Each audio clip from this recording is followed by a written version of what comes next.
All right, guys, we're in for a treat today because we have someone here that not only works here, but started off as a client and now in less than 3 years has multiple properties and has over $1 million in equity and is loving life. So, Jono, welcome to the channel. Thanks for having me. It's so interesting because you've been part of the whole journey from being a client, buying a couple of properties, then working full-time, moving from Melbourne to Sydney, and now you work here. So we see each other like almost every day. We do, yes. I've gone full circle from fanboy to part of the team. And you've probably seen me do like 100 videos with other people, but for the first time, you're going to be behind the camera. So this will be interesting. You're going to be on the YouTube channel, mate. Yeah, first and last time, maybe. Well, look, hopefully it's not the last time, but I think there is so much value to unpack. And I've been almost saving this episode for a few years because I think that you've got a depth of knowledge, not just with property investing from your own journey, but you also used to work with some financial advice space, the super space and whatnot. But now you have a role here at Search Property. You've done everything pretty much in between. But at the moment, what are you doing at Search Property? So my main role now is in what's called the re-engagement.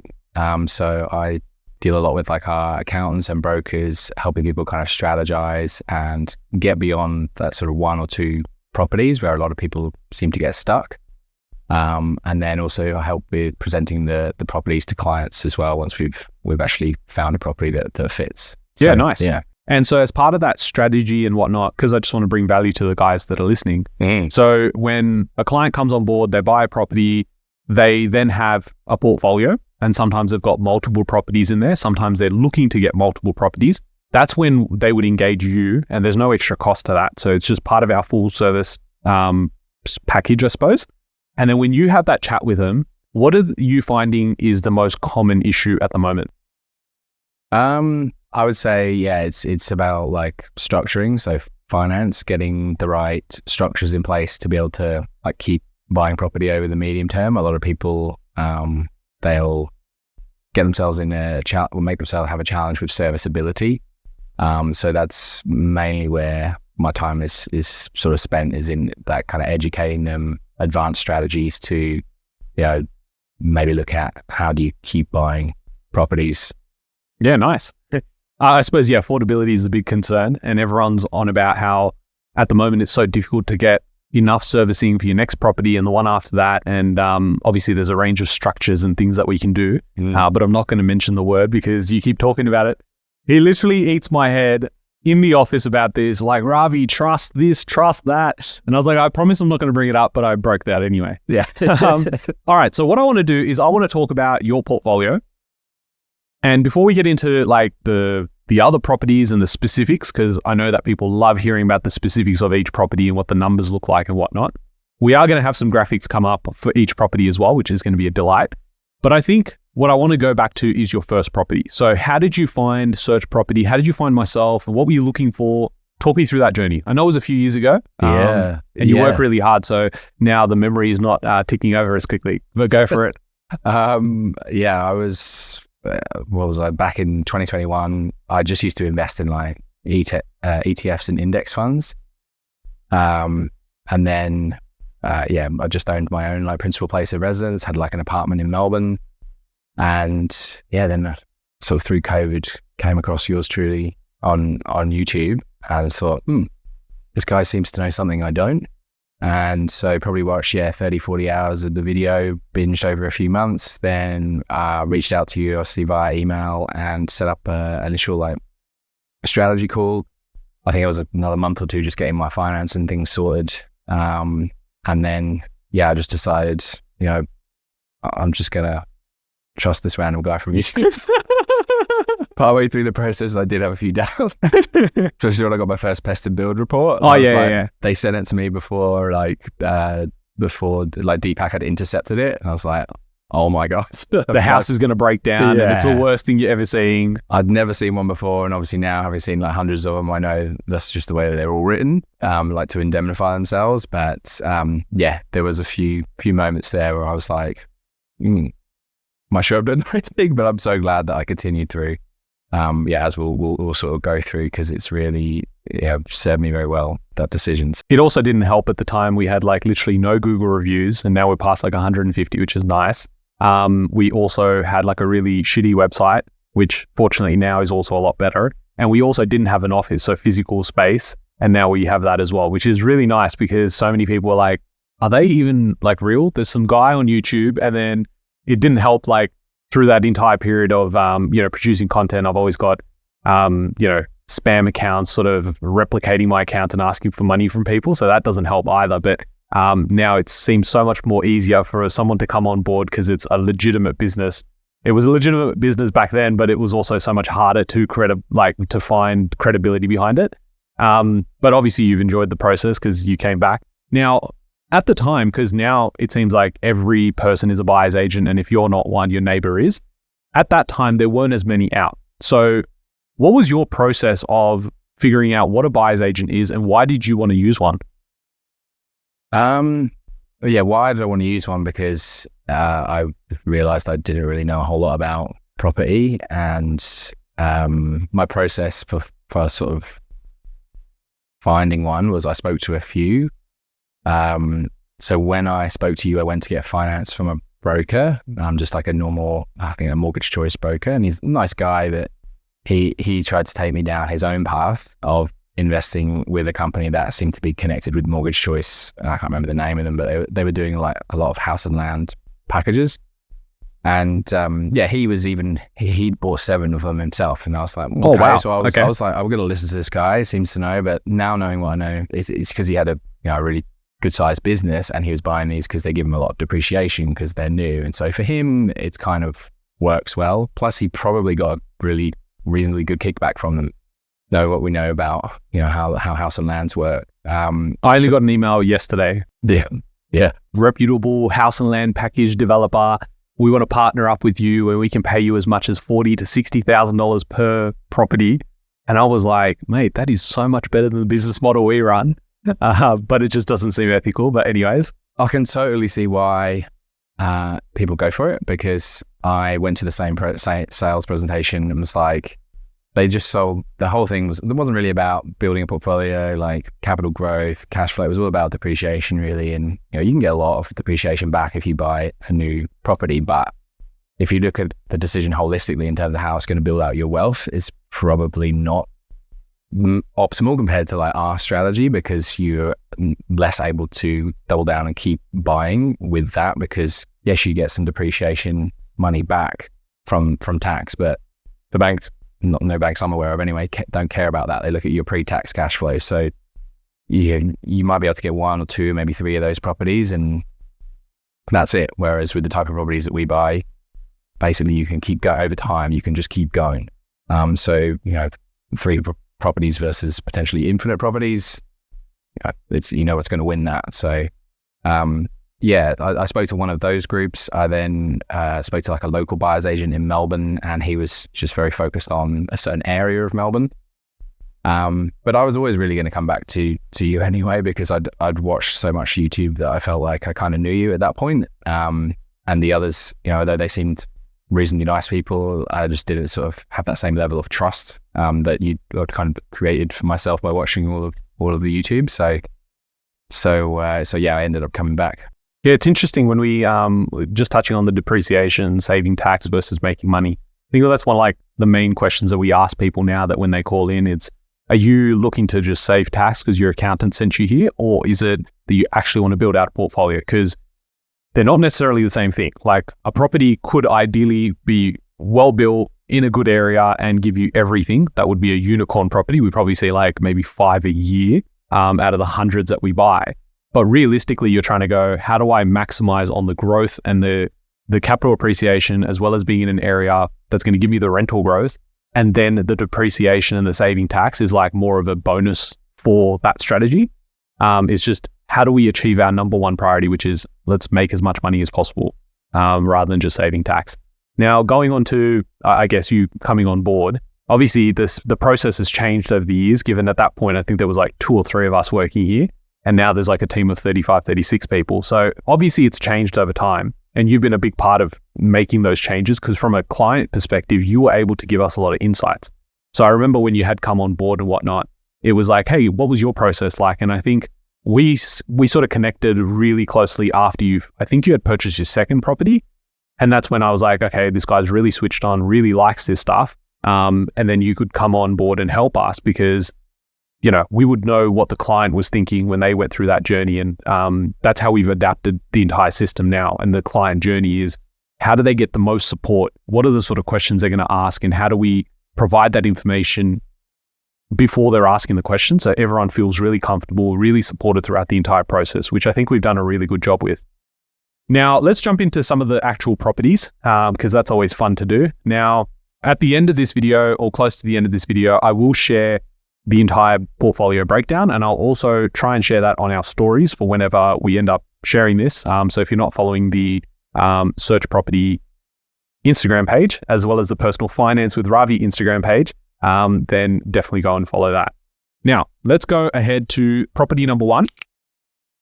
Now, we've got Toowoomba, purchased in August 2021. We have purchase price of $349. Now, you've got a bank valuation as of last month, coming in at $525. So you've made 60% in 3 years. Not bad, huh? Could be worse. It's not even the best one. Wow. Okay, so it gets better. Oh, yeah. Right. Okay, you're just warming everyone up. Original rent was $370. Then it's now $440, but obviously the market's moved, so it's at $480 now, or it should be at $480. And then the yield on purchase is about 7.1% if we were to get the market rent at the moment. Yeah. Now, when you came on board, I know that we put a lot on our marketing collateral as, 7% is our base case. In most cases, we're averaging anywhere between 11 and 13%. My personal portfolio over the last sort of 10 years is close to about 11%. So really happy with the results. Now, did you think going into this, you were going to get 60%? No. Yeah, that's put nicely. I don't know if we should release this because of the expectations of everyone's going to walk in going, I need 60%, otherwise it's a fail. But obviously it's during a time where things were wild as well. There's been so much in terms of interest rates and things like that, but really happy, I assume, from the first purchase. Yeah, I mean, that one was the litmus test for me. I was like, yeah, going to commit to this first one first, see it through, see how it goes, turn around and review it after, it's sold. And because I was in Melbourne and I've been in Melbourne since I arrived in Australia, and there's no properties around me that are like that, obviously. So it was a bit of a stretch for me to really even conceive that these types of properties existed.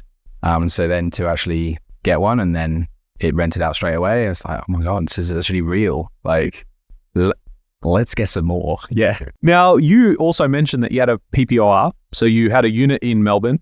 I assume you bought that quite quickly after you landed in Melbourne? I bought that it was 2016 for just under, I think, $595. And then, after I bought my first 2 investment properties, and saw the kind of growth over the first 3 or 6 months from them, I looked at my own principal place of residence, was like, had that grown at that point? Not really. I mean, it'd grown. I sold it for just over 700, I think 710. So yeah, 100,000 in however many years, 6 years. Yeah, I think it was middle of 2022 when I sold it. So not great. If I bought a house over that time, pretty much most houses would about perform that. Certainly, I mean, imagine if I'd been doing that for those I don't think you'd be working here. I'd be gone. Yeah. So you decide to sell the PPOR and then become a rent investor after you've seen the performance of the first 2 properties. Is that right? Yeah. Yeah. Okay. Was that scary for you? Not at that stage, because I was and I was really, I guess, familiar with the approach then of rent investing, and obviously being around people who are doing it as well helped. And I ended up in an apartment, just basically the same. I think it was slightly nicer, just down the road, renting it, and then was able to release some equity and borrowing power as a result of the sale. So holistically, as a decision, it made complete sense. Because we've had chats with people where they've gone, hey, Ravi, I really like your strategy of rent vesting. And then they go, well, it's a bit scary selling it and not knowing what the other side looks like. And I think you probably did it the best way, which is you had the capacity to at least buy 1. And in your case, you bought 2. But it at least allowed you to see and test the waters and see if this actually works. And that would have given you the confidence to go, okay, well, basically I'm only in my place because I thought it was going to build wealth. And although it's gone up, I can actually be on a faster horse and then ultimately decide to rent for now. And if I want to go and buy something, it will happen later anyway. It was a 1-bedroom apartment, wasn't it? 2-bedroom apartment. Yeah. And I would agree with most of that. Yeah. It's just up until that point, like my exposure to property had been through like people who would come and pitch financial advisors, and it was like so basic and like, this is the property clock and like Brisbane's a good time to buy. And like when I first went to those, it did kind of make sense, but then it was only because I'd found you at the same time. It was like, this isn't that now. Yeah. Well, let's go into your second property. Now you go into Perth in December 2021. These numbers look like ridiculous because wish we could go back down there and just try and buy as many as we could, but 332,500. The bank values it at for 600,000, 81% capital growth. Original rent was 450, now it's 600, and yield on purchase is 9.3%. Anyone watching, yield on purchase means the yield on the purchase price, not the current purchase. So if you looked at $600 per week and the valuation was 600, it would be 5.2%. So we're getting the 9.3% based on 600 being the rent per week, but the original purchase price being 332,500. Now with this property, how did you go? Okay, I live in Melbourne. Ravi's told me to go buy in Queensland in Toowoomba. Had you heard of Toowoomba before? Okay, cool. Seems like it's most people nowadays. And then after that, we've gone only a couple of months later. We're going to buy the next one, but we're not going to buy it in the same location. We'll go to Perth next. I'd heard of Perth. Yeah. Oh, you heard of Perth. Okay, that's good. That's a start. Now, at the time, obviously, we hadn't seen huge amounts of growth in Perth. All of the long-term trends were showing that it hadn't even reached the prices it had in the last cycle.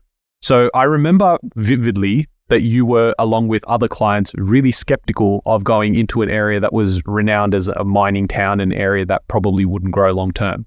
But what were your thoughts around it after we had spoken? What did you feel about Perth, and why did you finally pull the trigger to make it happen? Yeah, I mean, I guess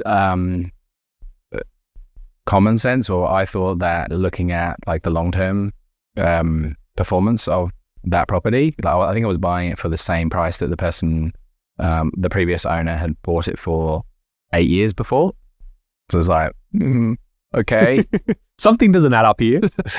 I'd like the chart to be going like that. But now knowing what I know, obviously that's actually not what you want. You'd prefer to see the flat line for a long time before, because statistically it's really unlikely for significantly above average capital growth to continue over the medium term. So just had to get my head around that. And yeah, glad that I did, because that's exactly what happened then next, as everyone knows now with Perth. Yes. I remember it was such a difficult time in terms of conversations, because we always feel like we've been ahead in terms of the areas we've targeted. Even with my personal portfolio, I've always gone, okay, this area is great, but how do I prepare for the next phase of this cycle? And we had that with Adelaide. And then after Adelaide, we started going to Queensland, and then no one was really looking at Western Australia at the time. And so suddenly we said, okay, well, this is the next big area that we want to target because we're going to get that growth. And it was so difficult with clients because, similar to you, they're looking at it and going, well, this is the same price someone paid 8 years ago. That means I'm going to get no growth. But it was like, things are different. In 8 years, a lot changes. And so I'm glad that you did make that move. Now, if we move to our third purchase, so in terms of timelines, we've gone from December. So about 10 months later, you then go into Adelaide. So I'm beginning to see a bit of a trend here. You're trying to diversify the portfolio. And so September 22, you've gone and bought a property for $369K. It's sold now. So this is interesting. For $496,000, capital growth was 35%, original rent $370, current rent $440, and the yield on purchase 6.2%. Now, selling property. This opens up a can of worms because people got told you shouldn't sell real estate. It's always about buy and hold.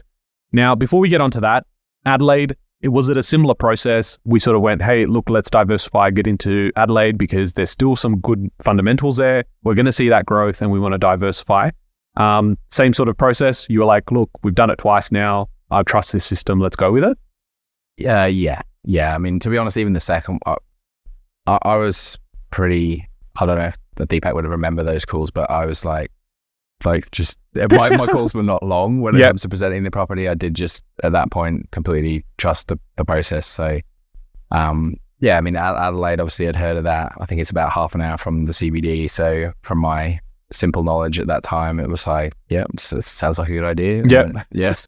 I guess that's part of the reason why you were outsourcing it, right? Because you were still working a full-time job. I think at this point you probably started maybe doing some stuff with us. But the idea was that you're working full-time. You don't know the ins and outs of the research side of things at that point.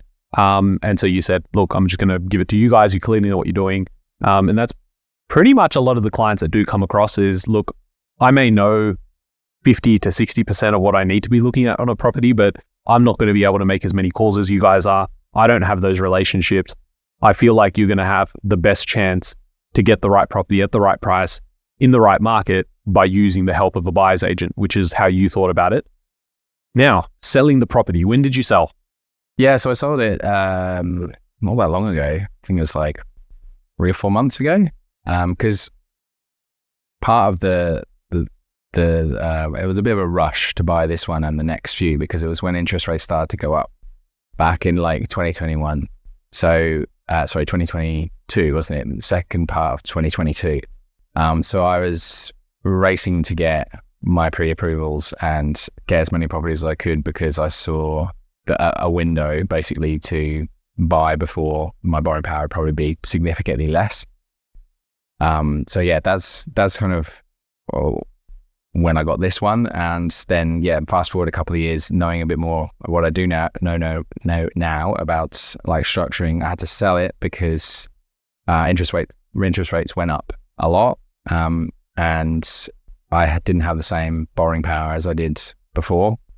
So I've had to pivot to start to buy differently. Yeah.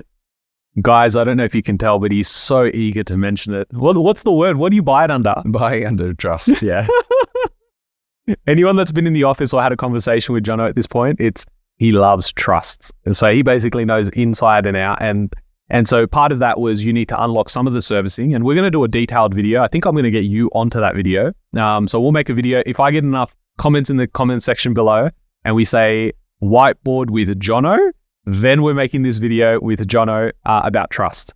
So, okay. Make my dreams happen. He would love that. It would be like a two hour feature film on the YouTube channel. Now, to unlock some borrowing capacity, you've sold this property, and based on the 3 that you had, that was clearly the one that's performing the worst, and anyone would take this on any given day, given it's grown by 35% in 2 years. Seems ridiculous, but you had to sell because you wanted to go and pivot and build your portfolio up. Sometimes you have those conversations, right, with clients that are maxed out and they're at maybe 3 or 4 properties and they're saying, look, I want to continue. I want to get to 10. And unfortunately, you just can't do it under your personal, given your income's not increasing at that level. Perhaps if you wait 5 years, you might be able to get there. With interest rates where they're at, you need to look creatively. This is where I think, when we're talking to anyone that's out there, it's not just having a buyer's agent that sort of goes out there, finds the right property and goes, here's the property, see you later. It's having that full end-to-end service to go, what does the strategy actually look like?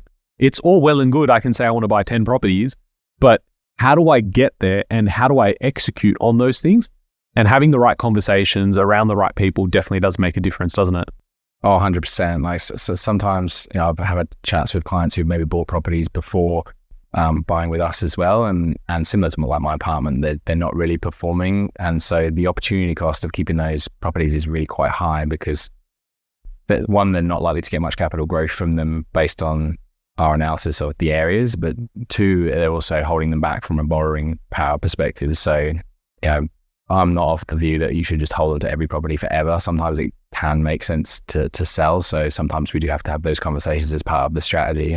Yeah, no, I agree. I'm definitely not in the camp of buy and never sell. I definitely think that you need to be adaptive, and having that same mindset of saying, I'm just going to buy and hold for the rest of my life, your situation changes. And in this case, you wanted to keep moving forward. But for a lot of people, they will go let go of their lifestyle, completely run themselves into the ground with 3 or 4 jobs. Interest rates have gone up. I don't want to sell. I never want to sell. And kudos to some people, they have to do that and they have to hold on to their own place. But when it comes to investments, like you want to sell on your own terms rather than you selling when times are tough. So that's something to keep in mind. Now, at this point, October 22, so you don't wait much. So you waited a month and you went again. Now, obviously, this purchase was a lot cheaper. Now, we're going into regional Western Australia for anyone that doesn't know where Bunbury is. And you picked up this for 270K. Bank valued is at 420. Growth 55% in quality year and a half. You've got original rent at 400, current rent 450. Yield on purchase is 8.6%. Phenomenal. Amazing results. And buying a house at 270K is a dream. Didn't think it was possible, but it was back then. Now, we can equally see that properties like this, although your bank valuation's 420, we're seeing properties fly for 450, 460 in the area. Now, at this point, I feel like you were starting to really gain an interest in property research, data, and statistics. And that's where I think our worlds collided a lot, where I was like, this is a really good opportunity to bring on someone who is switched on. At this point, you had been starting to work with us a little bit as well. And so now that I come to think of it, it's like, that means for a year and a half, your partners had to hear from you talking about statistics and what's the other word that you like to talk about? Statistical regression and things like that. Oh, statistical regression. Yeah. You've got deep into this. So, for someone that's out there watching or, listening to this and thinking, oh, he works with Ravi and he wasn't in property a couple of years ago. I'm telling you, this guy is a weapon when it comes to trying to learn something. He'll do day and night research. I remember getting texts and messages from you on Saturdays and Sundays going, Ravi, I just found this. And look at how cool this is. And some of the shit was going over my head. But I'm glad that you enjoy it because, I know that you've helped so many people along the journey because they're learning so much more from you, which is awesome. Now we get on to the next property. So you're back in Perth, December 22. And I just can't believe that, you're still getting properties at that time for 335. Currently it's about 600K. Is this like a 4-bedroom, 3-bedroom place? No, this is 311 in Perth, about 20 minutes southeast of Perth, in an area that's it's just, but this is the best performing one. I'm actually thinking that I may offload this one in the next 12 months. It's on a monitor for me because of how much it's grown. It's nearly doubled in 20. I mean, we bought it. This was under my partner's name in December, 2022. She settled on it. So we're not even 2 years. We're 20 just over a year and a half, and you've already got 79%. That's not normal. And I agree. There's so much commentary online at the moment around, hey, is Perth, has it topped? Is this the end? And based on all of the stuff we're looking at, it seems like it's not near the top. It's still moving in that direction and with strong momentum. But, you got to ask yourself at some point, if you want to take chips off the table, at 79% growth, you're not doing too badly if you're taking chips off the table. Yeah. And it's like the return on the capital is in there because as the property grows, my return, if the property's growing at the same percentage, is actually getting less each year because my capital is increasing within it. So it's a little bit about opportunity cost as well of having all that capital tied up because she can now go buy, potentially 3 properties with the equity from that if it keeps rolling over the next few months. So that's what we might do. Yeah. And I think that's where it really comes down to you as an investor, what your risk appetite is. Are you wanting to be active in this market? Are you ready to do renovation jobs? Are you ready to develop? Are you ready to look at things outside of the box? For a lot of people, and you'd agree to this as well, is how many people come to us and they go, look, I just want to set and forget. And in that case, you're like, I wouldn't sell this if I've got the equity there and I can't use it. I don't want to take on more debt. The rent will now come in and cover off all of your initial mortgage repayments. It is a fantastic property to hold long-term in that area. But if you are active, you will always find newer opportunities versus someone who sort of buys and holds. You being in this environment, obviously in the office, well, this is all we talk about. So property this, property that. So that definitely helps. Now, this is the last one that we're going to cover off, which is Townsville. So October 23. So it's almost a year after you've purchased your last property. You get into Townsville, 369, bank values it at 440. I would personally buy it at 440, but I know it's not 440. It's not. I actually spoke to the agent last week from the agency who sold that to me, and he was saying more likely 475, 500 now. So yeah, this has just been like a month since I did this slide, I realized. And traditionally, banks are a lot more conservative than what you could actually sell it for, because that's that risk that they're going to take on. So they're going to obviously limit their risk. Now, we've got 60% growth, which is absurd. And then you've got original rent 400. It's up by 10% in, again, less than a year. And the yield on purchase is 6.2%.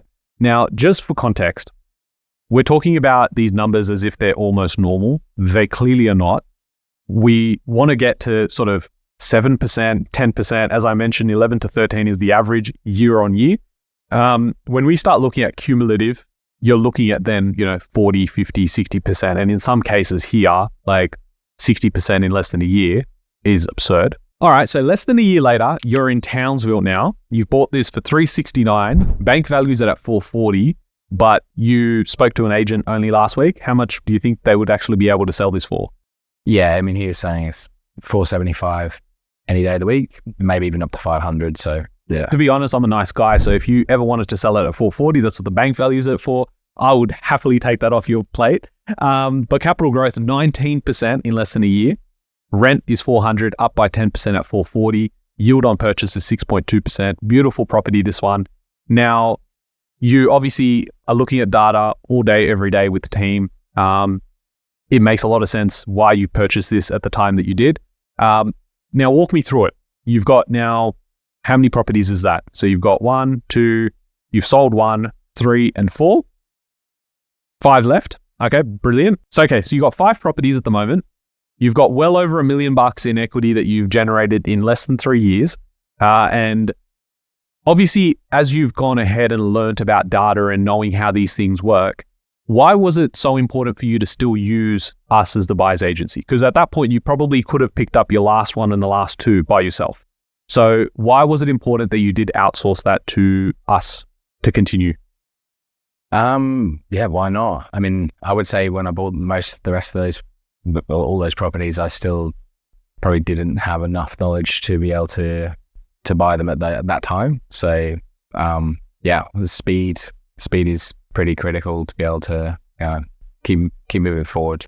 Yeah, no, I know that you mentioned that it was more about how you can't do it during your work hours. And I remember you mentioning that, like, hey, I can't move at speed because you've got a team here and they can continue to do that and just present us the deal rather than me going and hunting for it for myself. So, it definitely does still make sense. And even for me, like, for everything that I love around real estate, and I still look at deals myself, and obviously all the deals that go through here, I look at myself individually to get that final approval. When it comes to me purchasing, and I don't know if you're the same, but every time I have to purchase my own, I'm like, I will leave it completely in the hands of the guys here, because I'm like, I don't want to get caught up in the emotions of it. And despite having purchased so much for myself and so many for clients, it still gets to me. Is it the same for you? Like, do you still feel a little bit, like, am I doing the right move? Like, do I need a second or third opinion? Are you the same? I think less so now. And that, I think, I got to the point with the first one as well, where I was just like, right, I'm going to commit to this decision and see it through. So like, but with that first one, there was a real bigger leap of faith to be like, maybe this is all not going to work. We're going to end up with a dud property or something. And so, I just made that decision before I actually got to the point of like seeing the property or anything. The decision for me was initially coming on board. It's like, right, I'm going to, commit and then see what happens, and I'll be okay whatever happens. I guess I made my peace with the potential of it not going well, because that's just how I kind of think things through. And I'm like, well, if the worst thing happens and it happens, I'll be okay. And it seemed pretty unlikely that would happen. So I'm going to move forward. Yeah. Yeah. Cause I mean, now you've purchased quite a few properties. You're at this side of it. You probably would have made more in your first property than all of the fees that you would have had to pay for a BA and outsourced it, and all the headache that you would have had to go ahead with that as well. So that definitely helps. But people listening, if they're on the fence about reaching out, helping, or getting help from a BA, they want to reach out to search property. They're like, I don't want to sign. I don't want to pay that much. What are your tips for people? Because you've been where they are. So what sort of words of wisdom can you share, Jono? Yeah, I'd say the biggest thing is not to look at it as a cost. Look at it as an investment, because it is. Investments give you a return, and it certainly gave me a return. And if you think about like trying to save and try and learn and do it yourself, it's possible over time to get proficient at it like anything. But how much these properties are growing in 2 months, 1 month. Like all that time that you in the market, it would be way more than what you could save yourself from trying to do it yourself in the time it would take you to learn. So yeah. And generally at the moment, what's the speed look like? If someone was to come on board, how long does it take for someone to go and for us to go and find a property for them? At the moment, it's between sort of 3 to maybe 7 or 8 weeks at the top end, depending on their sort of budget. Yeah. Yeah. So if you're sort of doing it yourself, you would imagine it would take a lot longer, because you've got to first establish what market you want to go into, do all the research, then call up all the agents, and then hopefully land a deal, which we know is a lot harder now than it was a few years ago, because we've got a lot more competition. But I've really enjoyed this chat, Jono. We have regular chats like this, a lot less formal, I might add, while we're eating food. But I think people have taken a lot of value from this. And again, if you guys want to hear from Jono with a whiteboard video talking about trust, I've got Serena back here, and she's like nodding her head. She definitely wants to see it too. Then definitely leave a comment down below. And if you guys have enjoyed this, subscribe to the channel if you haven't already.